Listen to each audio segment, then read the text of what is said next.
మహిళా reservation bill next step Modi ఏం చేయబోతారు అన్న అంశం మీదనే చాడా శాస్త్రి గారికి సంబంధించిన ఒక కథనం చూద్దాం.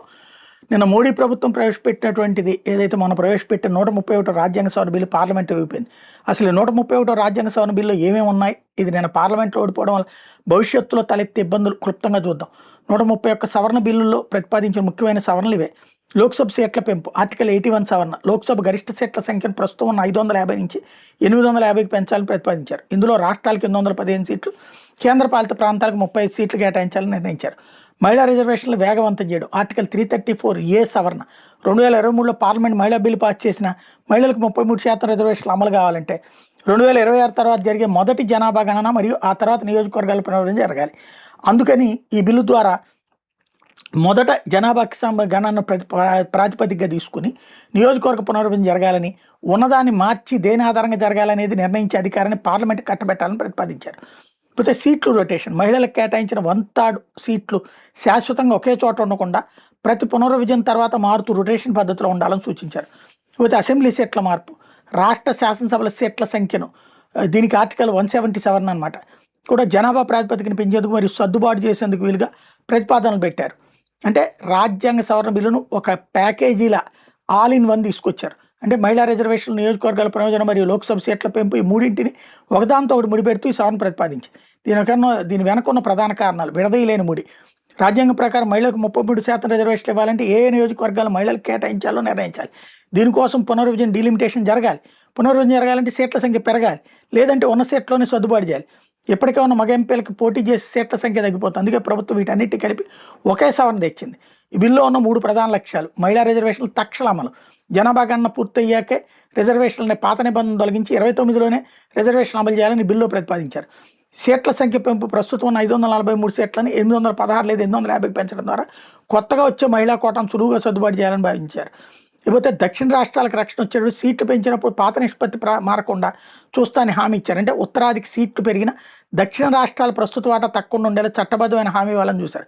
అంటే రాజ్యాంగం నిర్దేశించి జనాభా ప్రాతిపదికన కాకుండా ఏ రాష్ట్రానికి నష్టం కలిగిన రీతిలో పార్లమెంట్ నిర్ణయం తీసుకునేలాగా ఆ సవరణ ప్రతిపాదించారు.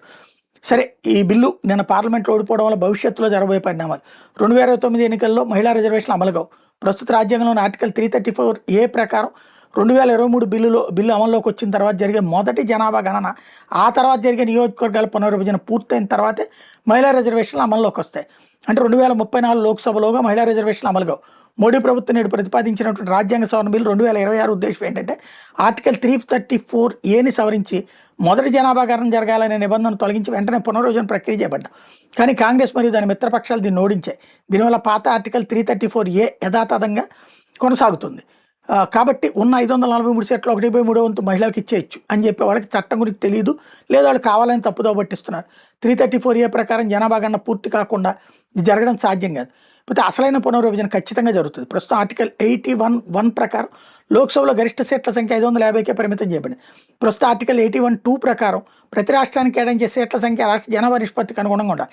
60 లక్షల కంటే తక్కువ జనాభా ఉన్నటువంటి చిన్న రాష్ట్రాల కేంద్రపాలిత ప్రాంతాలకి తప్ప. ప్రస్తుత ఆర్టికల్ 82 ప్రకారం 2026 తర్వాత జరిగే మొదటి జనాభా గణన ఆధారంగా రాష్ట్రాలకు కేటాయించిన సీట్లను పునఃసర్దుబాటు చేయడం రాజ్యాంగపరమైన నిబంధన. ఇది తప్పనిసరిగా జరిగితే అందుకే మోడీ ప్రభుత్వం రాజ్యాంగ సవరణ బిల్లు 2026 ద్వారా ఇవి చేయాలని భావించింది.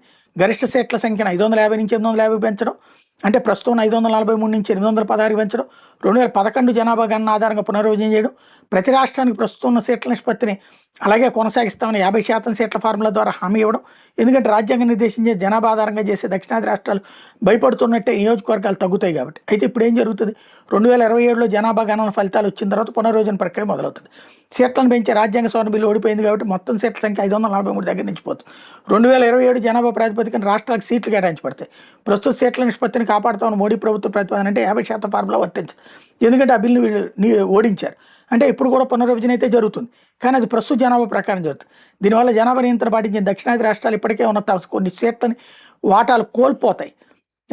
చివరగా దీనివల్ల కాంగ్రెస్ సాధించిందండి మహిళా రిజర్వేషన్ బిల్లును తక్షణమే అమలు కాకుండా అడ్డుకుని దాన్ని 2034 లేదా ఆ పైకి నెట్టేసింది. మొత్తం సీట్ల సంఖ్యను పెంచకుండా మరియు దక్షిణ రాష్ట్రాల సీట్ల నిష్పత్తికి ఎటువంటి రక్షణ లేకుండా పునర్విభజన జరిగేలా చేసింది. మోడీ ప్రభుత్వం ఎంతో ముందు చూపుతూ ఆలోచించి మహిళా రిజర్వేషన్ల వల్ల ప్రస్తుతం మగ ఎంపీ సీట్లు తగ్గిపోకుండా అలాగే జనాభా ప్రాతిపదికన కాకుండా 50% ఫార్ములా దక్షిణాది రాష్ట్రాలకు అన్యాయం జరగకుండా చేద్దామని తెచ్చిన రాజ్యాంగ సవరణ బిల్లు ఓడించి తాము ఏవైతే జరుగుతాయని భయపెట్టారో అదే అమలుకు పరోక్షంగా మద్దతు ఇచ్చినట్టే. ఈ సవరణ బిల్లు గురించి అర్థమైంది రాశాను, ఏమైనా తప్పులుంటే చెప్పండి అంటున్నారు అనమాట.